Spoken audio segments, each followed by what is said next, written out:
Yes. Yep. Yes. All right, so glad to be back here again this year. As you might remember, I'm Taylor Johnson with Bowman and Miller. We completed another year of the audit for you guys, and as in years past, I'm going to go through this in kind of two different sections. I'm going to go through the numbers first, kind of the financial aspect of things, and then I'm going to go through the findings and the recommendations we're having that we're putting into the report for you guys again this year. So jumping in here, the first page has to do with fund balance, which is basically the cash balance in each fund. I've noted all the changes here. I'll go through them here quickly, but then I'll kind of go through the reasons for these changes here down below. So the general fund was down about 320,000, and you'll see the road use fund was down 139,000. Was actually in the negative, which we'll talk about here.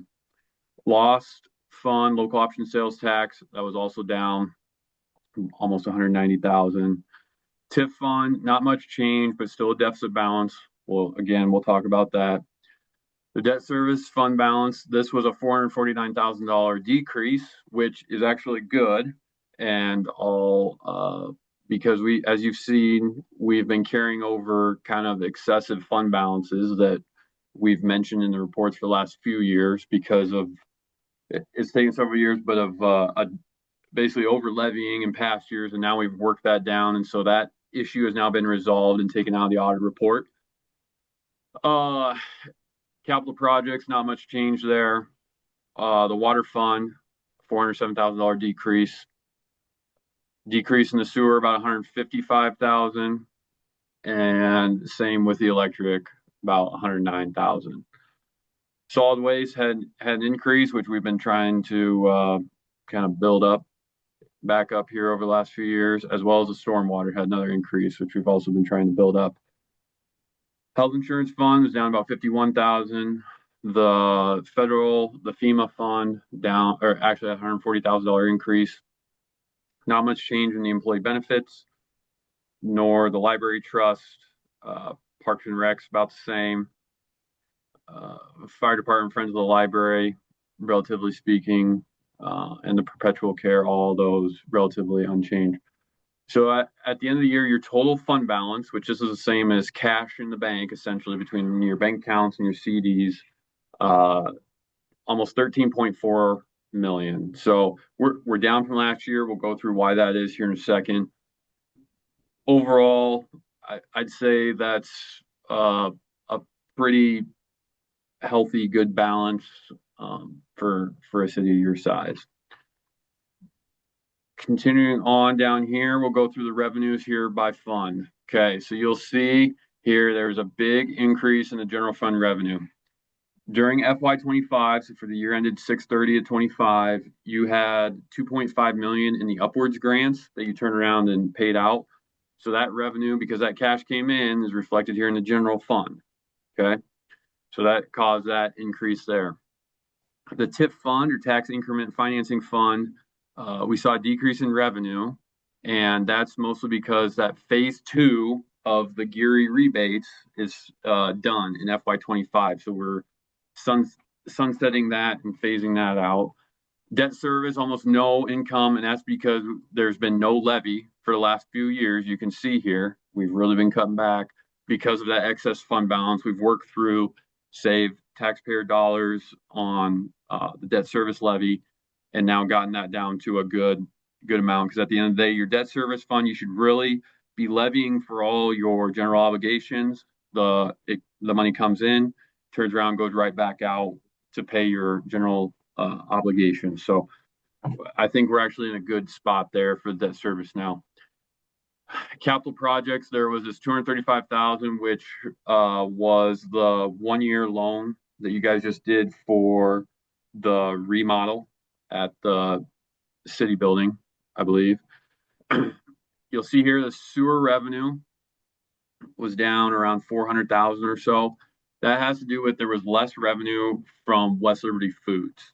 I know they made some changes there this year, and that was resulting in a decrease in revenue there. Electric, you almost hit 7 million in revenue. There was some increased usage during the year.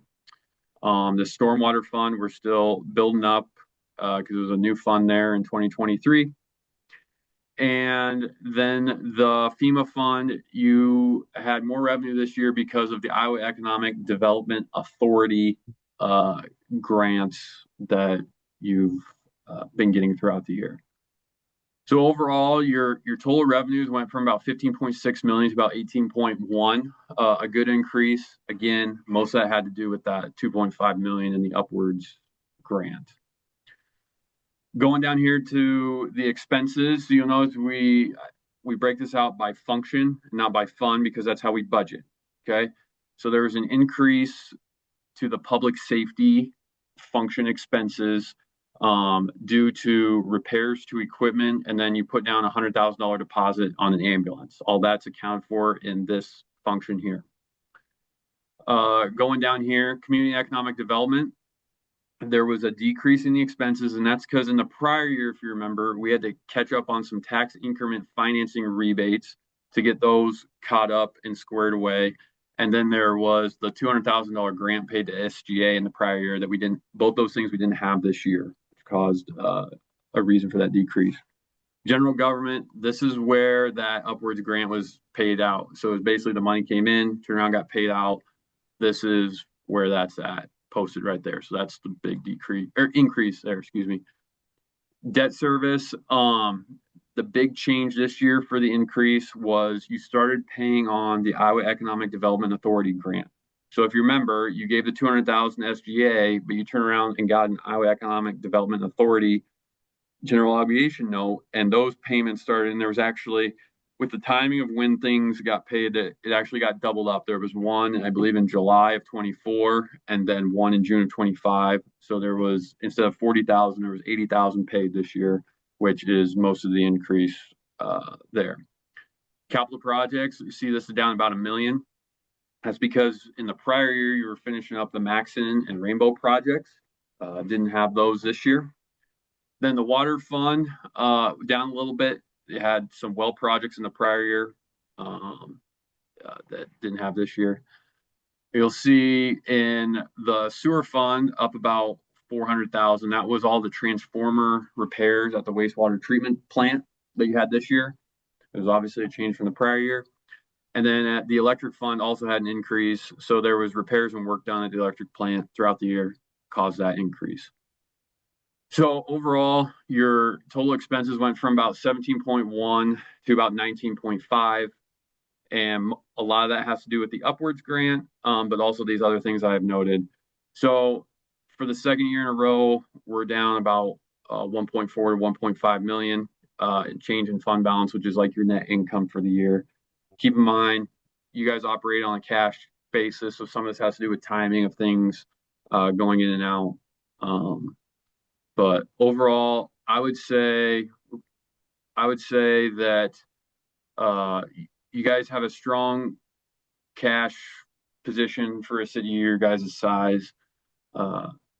Maybe a little short on some unrestricted funds that we talked at the exit conference last week about.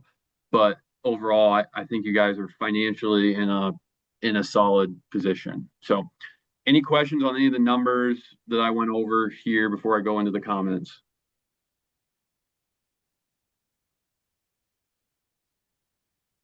Josh, mainly because I've heard the numbers, but now like explained it pretty well. So okay, sounds good. Well, I'll keep on going here. Okay, so I'll go through the comments. Comments are split into two sections. The first is internal control deficiencies, where part of what we do is we look at the internal controls you have in place for various parts of your city system. And this is, I'm going to sound like a broken record here. I say this every year. We've actually got this trimmed down to a very, very few things. Lee and Shari have worked very hard to kind of segregate duties and make sure, one person isn't wearing too many hats when possible. Going forward, I think I say this every year. You look up any small town audit, they're probably going to have some form of this comment, just because it's not economically feasible to hire enough people to totally eliminate it. Same with the Friends of the Library and the fire department. There's just, you got so few people wearing many different hats.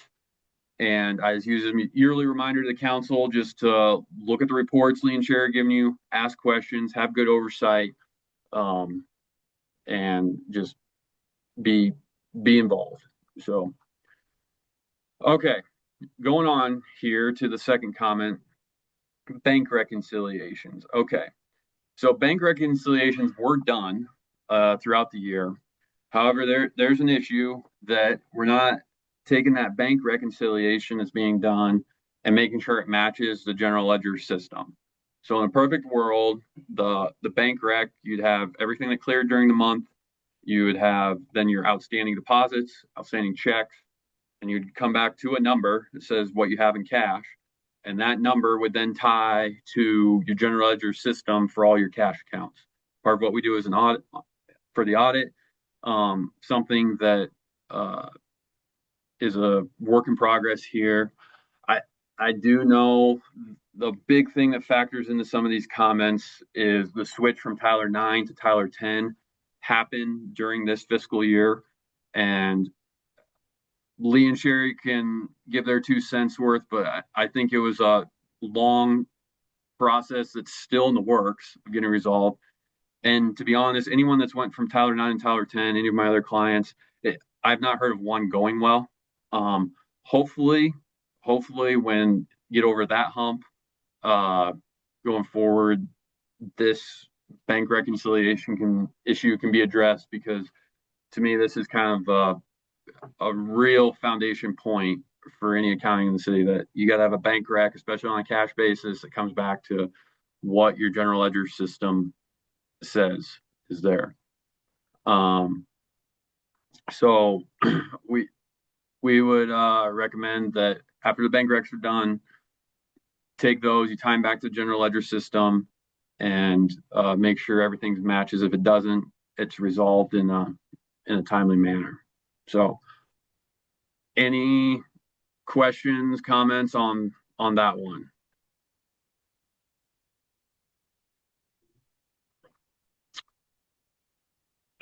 If not, I'll continue on. So the financial reporting comment here, I kind of lump a bunch of different things in here into one comment. First of all, this first one's a repeat. So your revenue and expenditures are overstated by about 420,000 in your system. That's because of how the utility billing for the city is being tracked. So basically, a bill goes out basically to yourself, to the city, for the city usage, and then that gets booked as revenue, but then in turn it gets booked as an expense on the backside, because to offset it, because there's no cash coming in. The city doesn't pay their own utility bills per se. I bring this up every year. To me, I think you're overstating your revenues. You're showing an extra, and your expenses. You're showing an extra 420,000 this year that you really didn't get in revenue, and you're showing an extra 420,000 expense that you're really not spending. So I would suggest it looking to get that resolved.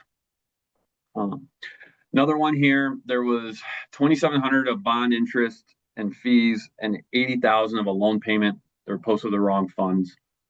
And I'll note down here before I keep going, for 2, 4, and 5, adjusting journal entries were subsequently made to your system to correct these. I gave those to Lee and Shari, and they worked on getting those made. So just watching where things are getting posted here. If you're unsure, don't be afraid to ask questions going forward. The next thing is your internal service fund. So this is the fund that accounts for your allocating the cost of your health insurance and your self-funding of your health insurance. So there was a variance of almost 14,000 during the audit. Basically, what should be happening every payroll is that the deductions that come out of people's paychecks and the contributions by the city into this fund should match up with those reports. And right now we're having a variance. And so I do know Lee and Shari, it's on their list to work through to get this resolved, but just something to note going forward. Interest, I talked with Lee and Shari quite a bit about this. There was some interest posted or not posted to the right accounts that we had to make adjustments for. A lot of this stems from one of your banks paying interest via check. And so I think it comes in and it gets lumped in with other deposits. And I believe Lee and Shari, correct me if I'm wrong, you guys are going to more just getting the interest reinvested, which I think is a great thing, just getting reinvested in the CD. The other issue is that bank, there was also typically like a check that was cut like June 28th. And a lot of times you didn't get it till beginning of July. So there was overlap of year-end stuff. Again, entries were subsequently made for this to get this corrected. Taylor's correct. Taylor, I was just letting them know you're correct. The clerk and I discussed, Shari and I, again, given what the interest is that we're accruing versus putting it into our cash, operating cash, it would be in the best interest of those investments to leave that interest in and continue to build that investment versus pulling off of the interest and putting it in operating cash. Since our utility funds are in decent positions, there's, it's better to leave that in there to compound versus pulling it out. And that will go into effect once we renew. All the ones that we have currently are not set up that way, but then once we renew, we will have them compound that interest. It's kind of an old method that was created back when interest payments were, when you were getting 7 or 10% interest, cities would pull that off and use it as a part of their operating. And it's been a while since we've seen those type of interest rates. So again, just the probably best practice is leave it in the investment and have the investment grow. I agree. And I think the other thing is if you reinvest it in the CD, it makes it easier to track in both from an audit perspective and the general ledger and financial reporting aspect, because when you're tying out your CD balances, the interest is just right there. It's not a check that came in. Okay, did it come in with this $10,000 worth of utility deposits or whatever it is? So I think it's easier to track, and you guys have enough cash, in my opinion, for what you're getting. I agree. What you're getting in CD interest, it probably isn't going to sway things one way or the other from a cash in your checking account perspective. So I'd agree. Moving on to the last one here. So you guys, we do the audit and you guys operate on a cash basis, which is the most common for cities in the state of Iowa. However, there's still accounts receivable and accounts payable that are getting posted into the general ledger system, and those aren't getting closed out at year end. And I believe this stems from, Lee, correct me if I'm wrong, I believe it was in 2013, you guys switched from modified accrual to cash basis. And I think some of those things are still hanging out in the general ledger system. And I don't know if the switch Tyler 10 made it worse or whatever, but those need to be closed out, preferably each month, but for sure by the end of the year. So we made entries to close those out because we can't have, the only asset we have on your financial statements is cash and CDs. So we can't have receivables and payables on the books. Taylor, you're correct. In 2013, ideally what should have happened is the city should have transferred into a cash basis software, because the software and how it was established was in an accrual method. And so how postings in accrual versus how you post in cash have just exactly what Taylor's saying. There's this backside with assets and liabilities that hold that balance in there. And Shari and I we started identifying it during this transition because there was general ledger discrepancies as we're talking about, and we both believe it stems clear back with some other issues in the software, but it stems back to that accrual transition. Now, the software that we're in now was made for a cash system. And so, but the problem is we still have some of these items that came over with it. So I can say that Shari is, working almost daily with Tyler trying to get those. And as Taylor said, I mean, once we can get through this, then, we should have an effective and efficient system that ties back as we need to do, so.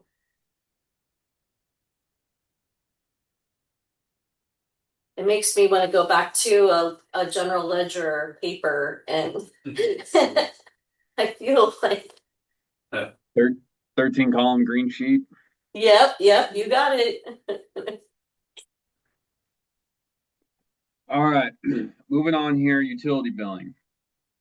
Okay, so part of what we do for the audit is test your utility billing, and a specific aspect of that is reviewing a utility billing reconciliation.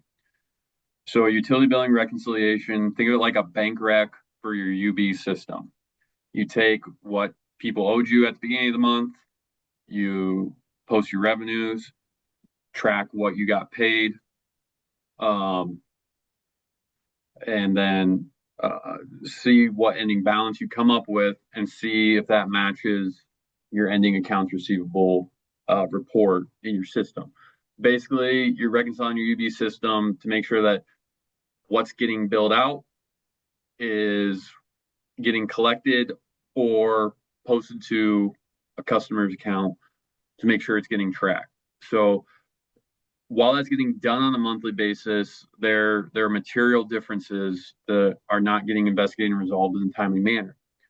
I talked with Lee and Shari quite a bit about this too, and I think part of the issue is that, like for instance, when we look at it, most of the time we're looking at a month end, and I believe you guys bill the 15th to the 15th, and so sometimes that causes some headaches with trying to make that work on a 1st to the 31st versus the 15th to the 15th. And I told Lee and Shari, I said, it doesn't matter what time frame you do it on, as long as you're doing it and you're resolving any variances, because this is an important part of the system to make sure that the bills are getting posted to the system and that you're collecting them and that anything not getting paid is getting tracked. So that being said, I do believe Shari has reached out to other cities with similar issues, how to do it.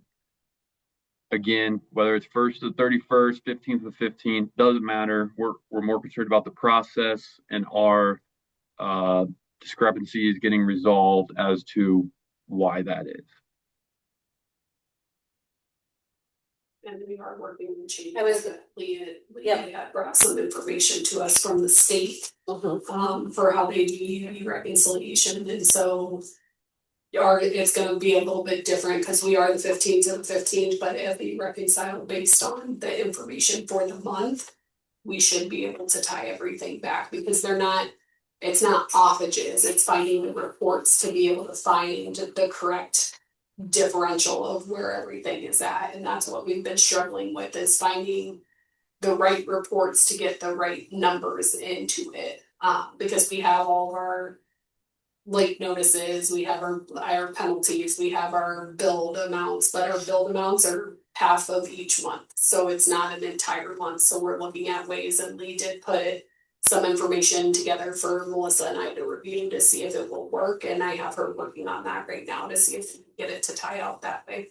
And they also have policy, so what they're working on is the actual reconciliation process, but they're creating a policy that identifies, so in case Shari and I or Melissa is no longer here, we've got a procedural policy that is going to identify those steps, and then that way we can get that to our audit for next year.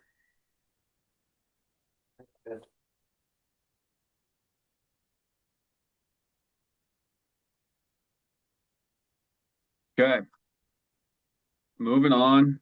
This is a repeat from last year. But I do believe after talking to Lee and Shari, there is some traction getting made on this disaster recovery plan. So part of what we look at is you have a system in place that if you have a fire, a flood, a tornado, you name it. I've, I've seen it just in the last few years here, stuff happens. Can you guys operate the city and perform basic functions to keep going in the event of a disaster? And I believe Lee and Shari are working on that. I'm going to set aside time to get this put together and implemented for you guys. So, Taylor, and I was just, so again, our council, we had a goal setting session and they recognize that they know that this is a priority for administration and for leadership to get completed and implemented. And through my conversations with the mayor and the clerk, I recommended that what we may want to look at is an administrative disaster recovery, such as like a phase 1, where we can cover all of our technology, all of our administration. So if our offices are wiped out, that we've got the plan where we can set up offsite or in another location. And then as far as the utilities, I have them all working on their own. The wastewater treatment already has a disaster recovery plan, but we have them working on that. And that's primarily through our safety policy. But I think what we have identified here really needs to be primarily through our administration. So I think that based on what our experience is in the financial institution for Shari and I, if I put it into more perspective like that versus trying to look at this huge encompassing, at least we can get this part covered within the next 6 months. So. Hey, Taylor. sounds good. All right, that's the last internal control comments. So I'll go through the statutory comments here. This has to do with the testing certain parts of the codes of Iowa and how it relates to the city. First one is the budget. If segregation of duties is the most common comment, I would say the budget comment is the second most common one. So the budget was amended twice during the year. However, the budget was exceeded in the community economic development and the business type functions during the year. The budget was also exceeded in the general government function during the year before the budget was amended. You didn't go over in total at the end of the year, but it was exceeded before the amendment happened. Sometimes I've learned, things are out of your control. Like the general government one was those upward grants came in, you had to turn around, pay them out. Like it happened. Doesn't necessarily make it right, but sometimes it happens. Just yearly reminder, watch the budget report. You guys are in the heat of budget season right now. Really hammer down and think about what you want to spend in the next year. So that you set a good budget and stay within that with whatever you set. Moving on down here, business transactions. So this is actually, it's not a comment, it's just something we have to note. So there was two kind of related parties during the year, one with Cardinal Signs and Graphic and one with Big Dog Tactical. However, since these were less than $6,000 during the year, there's no comment. It's considered no need to respond. Just kind of note in the report. Okay. Restricted donor activity here. Nothing was noted. That's a yearly reminder. That's the $3 limit, which is basically nothing anymore. Can't take anything from potential vendors of the city. So yearly reminder, not to do that. We didn't notice anything, which is great. Bond coverage looked good. Council minutes looked good. Deposits and investments all looked okay. Okay, moving on. Revenue, bonds, and notes. Okay, so this there's two parts to this year. Last year was only one part. So part of what we do is we look at your revenue bonds, like your water bonds, sewer bonds, electric bonds. We make sure that are your rates sufficient to meet the bond requirements that are in that bond agreement. For instance, what that means is what you're charging less your operating expenses, so not debt service, not capital projects, none of that. Are those netting enough to what it's needed to service the bond? For example, the net revenues for the water and sewer funds were not adequate to meet the respective bond revenues. So 110% is needed of the water notes. So that means if whatever your debt service is during the year, so your principal and interest and service fee payments, you have to have net revenues, the charges less the operating funds needs to be 110% of that. Didn't meet that for the water this year. The water was a repeat. The part we added was the sewer. Okay, so you have to have at least 125% of your debt service on the sewer bonds, and you didn't meet that obligation. Obviously, we would recommend that your rates are sufficient to meet that requirements. I do believe effective July 1 of 25, so right at the current fiscal year we're in, you guys increased rates to try and address these. Is that correct, Lee and Shari? Yes. Okay. So hopefully next year there will be enough charges and net revenues to we can get this comment off there, because you don't want to be out of compliance with your revenue bonds going forward. Local option sales tax. So you guys collect local option sales tax throughout the year. A third is for property tax relief. A third is for streets, curbs, and gutters and sewer. And a third is for community development projects. Okay. So every year when this revenue comes in, you guys do a transfer. 2/3 of it goes to the general fund and a third goes to the capital projects fund. Okay. So a third is for property tax relief. Just by transferring it to the general fund, you're saying, hey, we're using local option sales tax to keep the general property taxes down. By making that transfer, you're tracking it. Boom. Good. The third for streets, curbs, and gutters, moving it to the capital projects function. Okay, since the capital projects fund, you're tracking that, and showing that you're spending it in according with the lost ballot, local option sales tax ballot. The issue here is this last third, community economic development project. That's just going into the general fund, but once it's in there, there's no tracking of how that money is getting spent. It's just going into the general fund. I believe Lee and Shari are working on a spreadsheet to kind of show these transfers coming in and then how you're spending that within the general fund to track that. So hopefully we can get this comment eliminated going forward. But that's where the issue is that yes, the money's going in the general fund.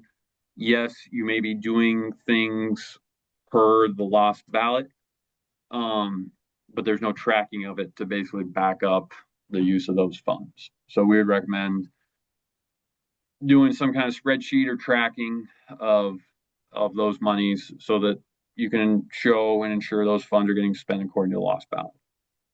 And just so you guys are aware, you see them come through as resolutions. We do it by resolution, but what we will do is have Emily go through and actually create the spreadsheet so that we can keep track of those items. So you guys do see that. It's just the tracking portion on the back end for the Excel document that they're looking for.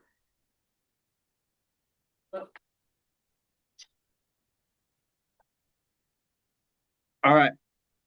Moving on here, financial condition. All right, here's where we get back to the tax increment financing and the road use tax fund. Both these had deficits, about 84,000 during the year. The tax increment financing fund is a repeat. Okay. This has to do with your urban renewal amendment you did about 3 years ago, I believe. And part of that is transferring money to the general fund for the administration of the urban renewal plan. So those, the parts of that urban renewal plan are now done. However, the transfers are still going. Okay. And it's causing the TIF fund to run at a deficit. Okay. I believe the road use fund was just an overspending this year on stuff out of that fund. Both of these should be alleviated by transfers. And Lee, Shari, correct me if I'm wrong. I believe we talked about the TIF fund needed to come basically back from the general fund, but the Correct. road use had to do with the money. It was not the general fund, wasn't it? The capital projects fund, was that right? Was the capital project fund, Yeah. because there were items that were coded from road use that were a part of capital projects. So we can correct that through the capital project fund. So hopefully this is easily correctable. I would also recommend though, before doing that general fund transfer, you need to kind of take a look at what your unrestricted fund balance is in there, because as discussed at the exit conference, the unrestricted part of the general fund was kind of getting down there a little bit. So, but this should be easily correctable with some kind of transfer, whether it's just a straight transfer or an inter-fund loan, something. Because you don't want your funds running in a deficit. That's not good. And we'll Annual- put that before council, before we do those, we'll look at those with you, Taylor, but then we'll put them in a resolution with council so they can see that those entries are being done. Okay. Yep, because it'd be a transfer, so that'd have to go. It'd have to be within the budget and approved by the council. So. Yep. Moving on here, annual urban renewal report. Here's what I'll say. I say this about every year. I say if someone claims to know everything about tax increment financing, TIF, which is what the annual urban renewal report is about, they're a liar. So it's very complex, and this report is very cumbersome. I got to reteach myself every year when I dive back into it. You got to be in the right frame of mind to really test it. So there's just some reporting variances here. At the end of the day, in reality, how much does this affect? I don't know, because I don't know how many people actually read this report, but it doesn't make it right or wrong. But just some issues to get corrected. It was timely filed this year, but there are some balances on there that we need to get corrected for moving forward. So We'll file the amendment to the report. So when we process it for this upcoming year, then those amended numbers should be in there then. okay, and if you need my numbers where I ended up, just let me know. I will. You know I will. You got my email. So Oh. all right, last comment here. Last comment here on the audit report. This is a new one this year. Unclaimed property. It kind of goes hand in hand with the bank rec. So the code of law requires that if you have an outstanding, say, check for over 2 years, you're required to turn it into the state treasurer's office for the Great Iowa Treasure Hunt, so someone can claim that as their lost property. This is not being done by the city. Okay, so part of that bank reconciliation process is, as you're reviewing the bank rec and making sure that the bank rec ties out to the general ledger, you should also be looking at the outstanding items that haven't cleared the bank but are on the bank rec. So essentially a check or something that has gone out from the city but is not cleared. When you start getting a year or two out and it hasn't cleared, well, we need to be asking why. And my first reaction is, in small town Iowa, if you know who it is and the check just got lost, if you can just reissue the check, that's the easiest way. But obviously sometimes it's for, deposit returns on an account, they've moved, across the country or whatever, and you can't track them down. Well, then you got to turn it over to the Great Iowa Treasure Hunt. Okay. So that needs to be done. This kind of goes hand in hand with the bank rec, getting that cleaned up and tying out to the general ledger. So we'd recommend looking at that, we should be looking at the bank rec every month. But probably at least once a year, you need to be turning things over to the Great Iowa Treasure Hunt if it's over 2 years and you don't know where they're at or can't get a hold of them, to give them a new check. So that's kind of everything here with the audit report. Does anyone else have any questions, comments, or anything? I just wanted to share with Mayor and Council that I took the comments and created a matrix for the clerk and myself. And so we will track that, the comments, so for us to put as our goals to track and correct these. And I can either meet with the mayor, well, we can meet with the mayor and give him an update on it, but I will include that in my city manager report. So that way, and I'll reference it to audit comment updates. So that way, council, you have oversight to see, you know, what's being progressed on these comments. I would just like to say good job to the clerk and our staff. I remember when this was 20 some pages long when I first came on board to the city, and all of us have worked really, really hard, and we know we still have some more work to do. But honestly, this looks a whole lot better than what it's looked in quite a few years. So good job, clerk, and to the administrative staff, and thank you for your patience with us, Taylor. Yeah, no problem. Thanks for working with us. You guys put in a lot of time and effort to get us what we needed in a timely manner, and we appreciate that. So Great, thank you.